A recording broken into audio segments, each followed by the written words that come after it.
Hello friends, நீங்கள் பார்த்துட்டு இருக்கிறது லவுடலி டெக் சேனல். நான் சுகுமார்.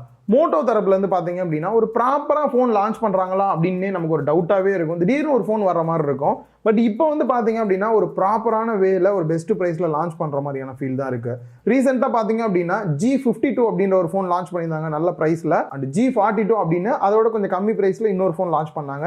இப்போ அதை தொடர்ந்து பார்த்தீங்க அப்படின்னா G31 அப்கிரேடாக G32 அப்படின்ற இந்த ஒரு மொபைலை லான்ச் பண்ணியிருக்காங்க. G31 கம்பேர் பண்ணும்போது என்னால் அப்கிரேட் பண்ணியிருக்காங்க, என்னால் டவுன்கிரேட் பண்ணியிருக்காங்க அப்படின்றதையும் வீடியோவில் கிளியராக சொல்லியிருக்கேன். நீங்கள் ஒரு 12,000 13,000 ஒரு மொபைல் வாங்கணும்னு நினச்சிட்டு இருக்கீங்க அப்படின்னா கண்டிப்பாக இந்த வீடியோ உங்களுக்கு ஒரு சப்போர்ட்டாக இருக்கும், ஹெல்ப்ஃபுல்லாக இருக்கும். அண்ட் வாங்க வீடியோக்குள்ளே போகலாம். குயிக்காக ஒரு அன்பாக்சிங் பண்ணிடலாம். எப்பயும் போல் ப்ளூ கலர் பாக்ஸு, அவங்க மோட்டோவோட லோகோ கொடுத்துட்டு மோட்டோ G32 அப்படின்றதையும் டெக்ஸ்ட் பண்ணியிருக்காங்க. அண்ட் பேக் சைடில் இதில் இருக்கக்கூடிய ஹைலைட்டான ஃபீச்சர் என்ன, ஸ்டீரியோ ஸ்பீக்கர் செட்டப் இருக்குது, 5000 mAh பேட்டரி கெப்பாசிட்டி இருக்குது, அந்த விஷயம்லாம் கொடுத்துருக்காங்க.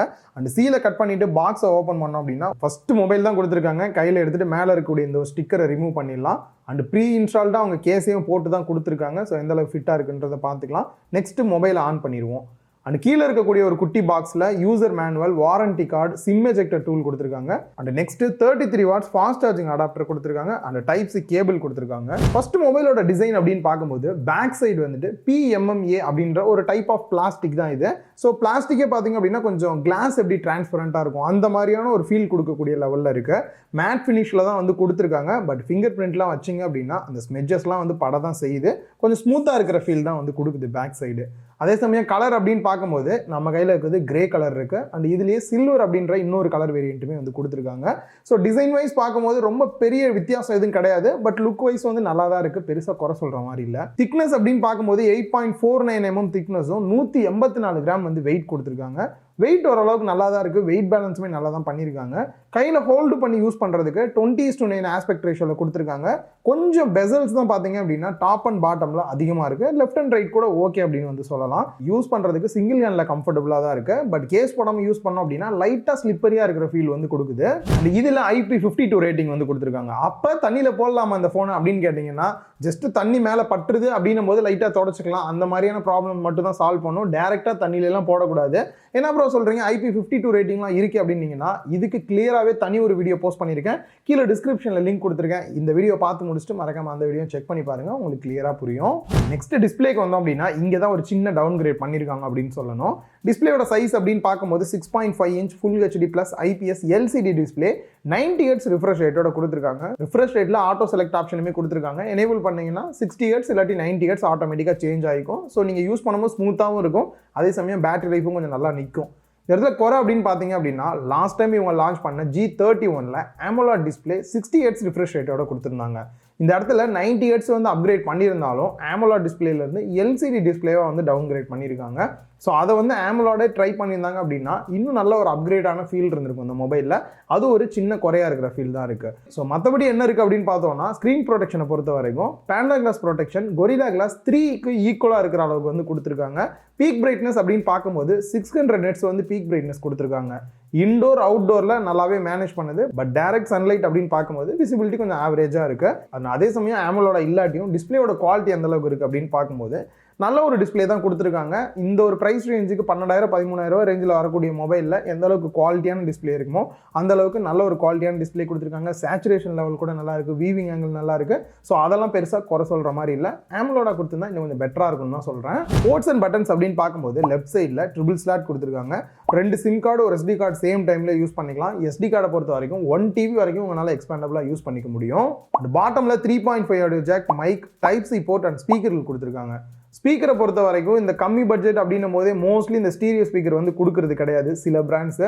பட் இதில் வந்து ஸ்டீரியோ ஸ்பீக்கர் செட்டப் கொடுத்துருக்காங்க. அது ஒரு நல்ல ப்ளஸ் பாயிண்ட்டு. கூடயே டால்பி அட்மாஸ் சப்போர்ட்டோடையும் வந்து கொடுத்துருக்காங்க. ஓவரால் சவுண்ட் குவாலிட்டி அப்படின்னு பார்க்கும்போது அந்த ஸ்டீரியோ எஃபெக்ட்டும் சரி, சவுண்ட் குவாலிட்டி ரொம்பவே நல்லா தான் இருக்குது. இந்த டாப்பில் நாய்ஸ் கேன்சலேஷன் மைக் கொடுத்துருக்காங்க.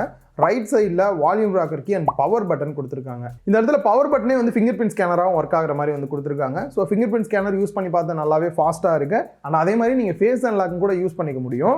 OS அப்படின்னு பார்க்கும்போது Android 12 ரன் ஆகுது. எந்த ஒரு ஸ்கின்னும் அப்ளை பண்ணாமல் உங்களுக்கு ஒரு பியூரான ஸ்டாக் ஆண்ட்ராய்டு எக்ஸ்பீரியன்ஸ் இந்த இடத்துல கிடைக்கும். இதில் தேவையில்லாத ஆப்ஸ் அண்ட் போர்ட்வேர்ஸ் அப்படின்றதும் பெருசாக கொடுக்கல. விளம்பரம் இந்த மாதிரிலாம் எந்த ஒரு பிரச்சனையுமே வராது.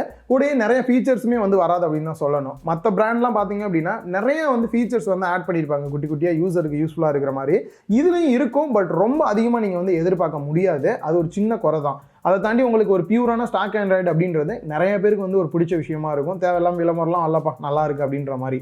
அண்ட் அதையும் தாண்டி செக்யூரிட்டி பேட்ச் அப்டேட் அப்படின்னு பார்க்கும்போது ஜூன் மாதம் வரைக்கும் லாஸ்ட்டாக கொடுத்துருக்காங்க. அடுத்து வரக்கூடிய 3 வருஷத்துக்கு கண்டினியூவாக இந்த ஒரு அப்டேட்டை கொடுத்துட்டு இருப்போம் அப்படின்றாங்க. அண்ட் சாஃப்ட்வேர் அப்டேட் அப்படின்னு பார்க்கும்போது ஆண்ட்ராய்ட் 12 பேஸ் பண்ணி ரன் ஆகிட்டு இருக்கு. அடுத்து வரக்கூடிய 13 வரைக்கும் கண்டினியூவாக கொடுப்போம் அப்படின்றாங்க. அந்த கேமரா செட்டப் அப்படின்னு பார்க்கும்போது ஃப்ரண்ட்ல செல்ஃபி கேமரா 16 மெகா பிக்சல் கொடுத்துருக்காங்க. லாஸ்ட் டைம் பார்த்தீங்க அப்படின்னா G31ல 13 மெகா பிக்சல் கொடுத்துருந்தாங்க. இந்த இடத்துல ஒரு சின்ன அப்கிரேட் பண்ணியிருக்காங்க. நல்ல ஒரு விஷயம் தான். இந்த ஒரு சில ஃபோட்டோ சாம்பிள்ஸும் நீங்கள் வந்து பார்க்க முடியும். அண்ட் ஃப்ரண்ட்ல வீடியோ அப்படின்னு பார்க்கும்போது மேக்ஸிமம் 1080p 30 fps எடுக்கிற மாதிரி வந்து கொடுத்துருக்காங்க. அண்ட் அப்படியே பேக் சைடில் பார்த்தோம் அப்படின்னா 50 mega pixel main camera, aperture value 1.8 and 8 mega பிக்சலுக்கு வைட் ஆங்கிள் ஃபோட்டோஸ் எடுக்கிறதுக்கு 118 டிகிரி வரைக்கும் ஃபீல்ட் ஆஃப் வியூ கவர் ஆகிற மாதிரி கொடுத்துருக்காங்க. அண்ட் ஒரு 2 மெகா பிக்சலுக்கு மேக்ரோ ஃபோட்டோ எடுக்கிற மாதிரி வந்து கொடுத்துருக்காங்க. இந்த ஒரு சில ஃபோட்டோ சாம்பிள்ஸ் நீங்கள் பார்த்துருக்கலாம். Main camera ultra wide angle ரெண்டுலையுமே வந்து மேக்ஸிமம் 1080p 30 fpsல எடுத்துக்கலாம். அண்ட் அதே மாதிரி இந்த மேக்ரோலையும் உங்களால் வீடியோ எடுத்துக்க முடியும். மேக்ஸிமம் 720p 30 fpsல எடுக்கிற மாதிரி வந்து கொடுத்துருக்காங்க. நெக்ஸ்ட் பேட்டரி கெப்பாசிட்டியை பொறுத்த வரைக்கும் 5000 mAh பேட்டரி கெப்பாசிட்டியும் 33 வாட்ஸ் ஃபாஸ்ட் சார்ஜிங் அடாப்டர் பாக்ஸ்லேயே வந்து கொடுத்துருக்காங்க. முன்னாடிலாம் பார்த்தீங்க அப்படின்னா நீங்கள் 15,000க்கு வாங்கினாலே 10 வாட்ஸ் அடாப்டர் கொடுத்துருக்கோம், 18 வாட்ஸ் கொடுத்துருப்போம் அப்படின்னு வாங்க. பட் இப்போ எல்லாம் வந்து மோட்டோ நல்லாவே திருந்தின ஃபீல் கிடைக்குது. இந்த 33 வாட்ஸ் அடாப்டர் அப்படின்றது கிட்டத்தட்ட எனக்கு தெரிஞ்சு 1 மணி நேரம் 1.25 மணி நேரத்தில் வந்து நம்மளால ஃபுல் சார்ஜ் வந்து பண்ணிட முடியும். எக்ஸாக்டாக எவ்வளோ நேரம் அப்படின்றத நான் லைவாக டெஸ்ட் பண்ணி பார்க்கல. பேட்டரி லைஃப் அப்படின்னு பார்க்கும்போது ஒரு நாளைக்கு மேலேயே தாராளமாக கிடைக்குது நார்மல் யூஸ் பண்ணும்போது. நெக்ஸ்ட் பர்ஃபார்மன்ஸ் அண்ட் ப்ராசஸர் அப்படின்னு பார்க்கும்போது இந்த 19,000 ரூபா 20,000 ரூபா இந்த ரேஞ்சில் ஃபோன் வாங்குறீங்க அப்படின்னாலே இப்போதைக்கு பெஸ்ட்டாக இருக்கிற ஒரு ஆப்ஷன் பார்த்தீங்க அப்படின்னா குவால்காமோட ஸ்னாப்டிராகன் 695 ப்ராசஸர் மோஸ்ட்லி எல்லா ஃபோன்லையும் போடுறாங்க. அந்த மாதிரி தான் பார்த்தீங்க அப்படின்னா இந்த ஒரு 13,000 ரூபா இந்த ரேஞ்சில் வரக்கூடிய ஃபோன்ஸ்ல எல்லாம் பார்த்தீங்க அப்படின்னா குவால்காமோட ஸ்னாப்டிராகன் 680 ப்ராசஸரை வந்து போட்டுடுறாங்க. பர்ஃபார்மன்ஸ் அப்படின்னு பார்க்கும்போது இவங்க லாஸ்ட் டைம் யூஸ் பண்ண மீடியாடெக்கோட ஹீலியோ G85 ப்ராசஸரை கம்பேர் பண்ணும்போது கொஞ்சம் பர்ஃபார்மன்ஸ் வந்து இதில் பெட்டராக தான் இருக்கும். அண்ட் பெருசாக லேக் இந்த மாதிரிலாம் இருக்காது. மல்டி டாஸ்கிங்லாம் பண்ணுறீங்க அப்படின்னும் போது கேம் பிளே கூட நான் அப்பப்போ சும்மா விளையாடுவேன் ப்ரோ அப்படின்னு நினைக்கிறவங்க இதில் வந்து கேம் பிளே பண்ணலாம். பட் கேமர் ப்ரோ நான் செப்பரேட்டாக வாங்குறேன் அப்படின்னா ஒரு 20,000 ரூபாய்க்கு மேலே வாங்கினீங்கன்னா தான் ஒரு நல்ல கேமிங் மொபைல் உங்களுக்கு கிடைக்கும். அப்பப்போ விளையாடுறவங்களுக்கு இது ஓகே அப்படின்னு சொல்லலாம். ரேம் வேரியன்ட் அப்படின்னு பார்க்கும்போது ஒரே ஒரு ரேம் வேரியன்ட் தான் லான்ச் பண்ணியிருக்காங்க. 4GB ரேம் 64GB இன்டர்னல் ஸ்டோரேஜோட வாங்குற மாதிரி கொடுத்துருக்காங்க. ப்ரைஸ் அப்படின்னு பார்த்தீங்கன்னா இப்போதைக்கு லான்ச்சுக்கு முன்னாடி நம்ம கைக்கு டிவைஸ் இருந்தனால எக்ஸாக்டாக என்ன ப்ரைஸ் அப்படின்றது வந்து தெரியல. இப்போ நீங்கள் வீடியோ பார்த்துட்டு இருக்கும்போது கீழே டிஸ்கிரிப்ஷனில் அண்ட் கமெண்ட் பாக்ஸில் என்ன ப்ரைஸ் அப்படின்றதையும் நான் வந்து இன்க்ளூட் பண்ணியிருக்கேன். ஸோ நீங்களும் பார்த்து தெரிஞ்சுக்கலாம். எனக்கு தெரிஞ்ச அரௌண்ட் ஒரு 12,000 ரூபா 13,000 ரூபா போது ஒரு நல்ல பெஸ்ட் ப்ரைஸாக இருக்கும். அண்ட் ஐபி ரேட்டிங் பற்றி ஆல்ரெடி ஒரு வீடியோ போட்டிருக்கேன்னு சொன்னேன். டிஸ்கிரிப்ஷனில் அதுக்கான லிங்க் கொடுத்துருக்கேன். ஸோ வீடியோவில் என்னெல்லாம் இருக்கு இல்லை அப்படின்றத ரொம்ப கிளியராக சொல்லியிருப்பேன்னு நினைக்கிறேன். ஸோ வீடியோ பிடிச்சிருக்கின்ற பட்சத்தில் வீடியோக்கு ஒரு லைக் கொடுத்துட்டு மற்றவங்க ஃப்ரெண்ட்ஸுக்கும் ஷேர் பண்ணீங்க அப்படின்னா இன்னும் நம்ம சேனல் க்ரோ ஆகிறதுக்கு உங்களோட சப்போர்ட் கிடைச்ச மாதிரி இருக்கும். சரி, இன்னொரு வீடியோவில் மீட் பண்ணலாம். பை.